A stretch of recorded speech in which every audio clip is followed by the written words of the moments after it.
진화론의 태초 자연 발생설. 진화론은 원시지구에서 생명체가 자연 발생했다는 가설이며 특별히 고안된 실험실에서만 실현 가능한 이론이다. 진화론 태초 자연 발생설. 진화론은 원시지구에서 생명체가 자연 발생했다는 가설이며 특별히 고안된 실험실에서만 실현 가능한 이론이다. 첫째, 오파린의 가설과 밀러의 실험. 진화론의 가장 큰 주장은 생명체가 저절로 발생했다는 것이다. 이에 근거하여 오파린이 태초 자연 발생설을 주장하였고 밀러가 실험을 통해 그 설을 뒷받침하였다. 오파린의 가설. 소련의 생화학자 오파린이 1936년 생명의 기원이라는 책에서 태초 자연 발생설을 발표하였다. 그에 따르면 원시 지구의 수소, 메탄, 암모니아, 헬륨, 아르곤 등의 기체가 태양열을 받아 서로 반응하여 아미노산, 단당류, 지방산 등의 간단한 유기물이 되었다가 이것이 바다로 흘러들어가 다른 종들과 반응하여 생화학적 고분자 화합물인 단백질, 핵산, 다당류, 지방 등이 된다. 이것들이 또 다른 반응을 하여 단백질 등이 특성한 구조를 이루는 코아세르베이트로 발전하며 또 여러 효소계가 형성되어 다른 유기물을 분해하여 그 에너지로 성장해 나가다가 원시생물로 발전하였다고 한다.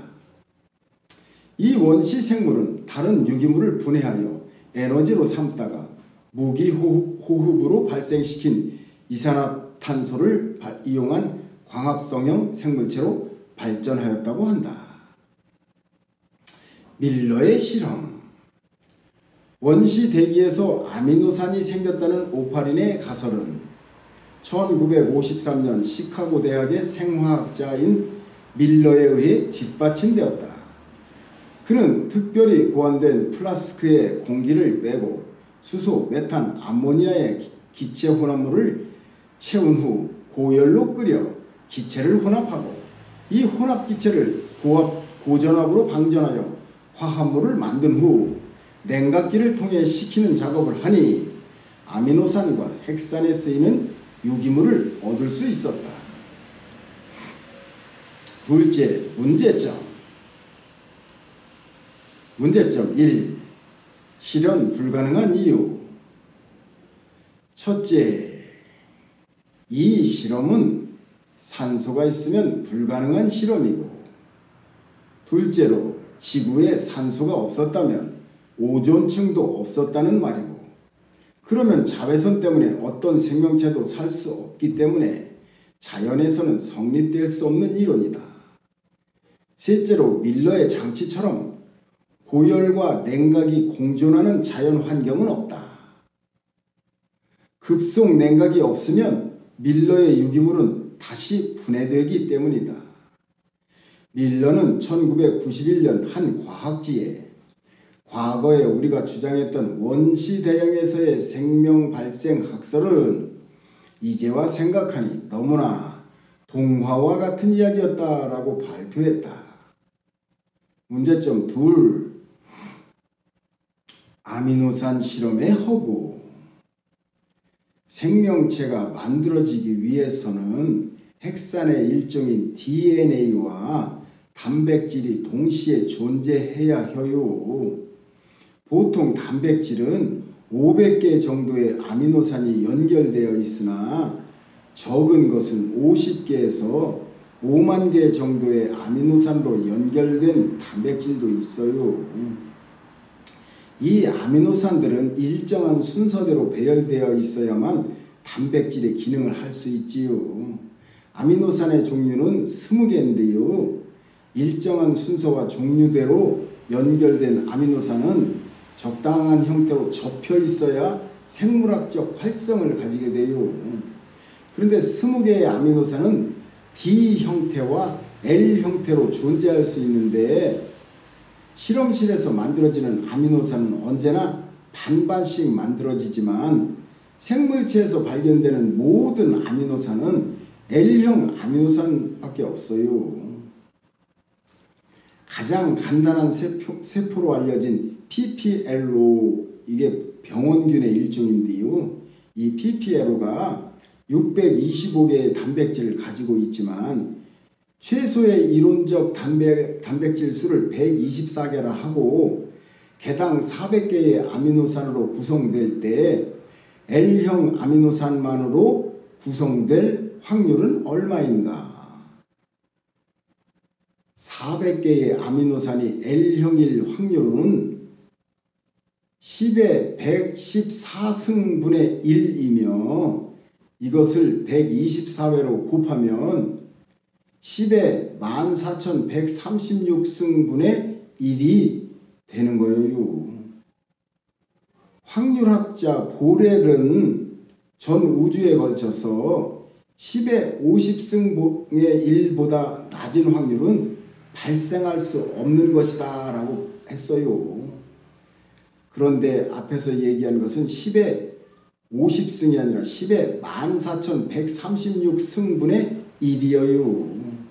절대로 발생할 수 없다는 얘기지요. 아미노산 하나만 생각해봐도 생명체가 우연히 생겼다고 믿는 것은 보이지 않는 창조주를 믿는 것 이상의 믿음이 필요하다는 걸 알 수 있어요. 문제점 3. 염색체의 생성조건. 세포액 속에는 염색체가 있고 염색체 속의 DNA는 이중 나선 구조로 되어 있어요. 그런데 그 이중 나선 구조는 ATGC의 4가지 염기가 일정하게 배열되어 있지요. 아미노산이 단백질의 구성요소인 것처럼 뉴클레오티드는 유전물질 DNA의 구성단이에요. 뉴클레오티드는 당, 인, 염기로 구성되어 있는데 염기는 아데닌, 구아닌, 시토신, 티민, A, G, C, T로 구성되어 있어요. DNA를 구성하는 당도 D형과 L형이 있는데 생물체 속의 DNA는 전부 D형의 당으로만 이루어져 있어요. 자연 발생 시에는 반반씩 생성되지요. 진화론에서는 원시 해양에서 당, 인, 염기가 합해져서 뉴클레오티드가 되고 이것이 저절로 일정한 배열을 이루어 DNA가 되었다고 주장하는데 그러나 다량의 물에서는 DNA가 합성되는 것이 아니라 오히려 뉴클레오티드로 분해되는 특성이 있어요. 더군다나 원시 대기의 자외선과 우주선 등은 DNA를 분해하기에 적합한 환경이지요. 합성되는 게 아니에요. 끓는 물 속에서 얼음 덩어리가 저절로 만들어질 수 있다고 주장하는 사람이 있다면 그 사람의 말을 믿을 수가 있어요? 문제점 4. 연력학 제2법칙. 개방된 계 오픈 시스템에서는 외부의 에너지가 가해지지 않는 한 항상 무질서도 엔트로피라고 하는데 무질서도가 증가하는 방향으로 자연 반응이 일어난다.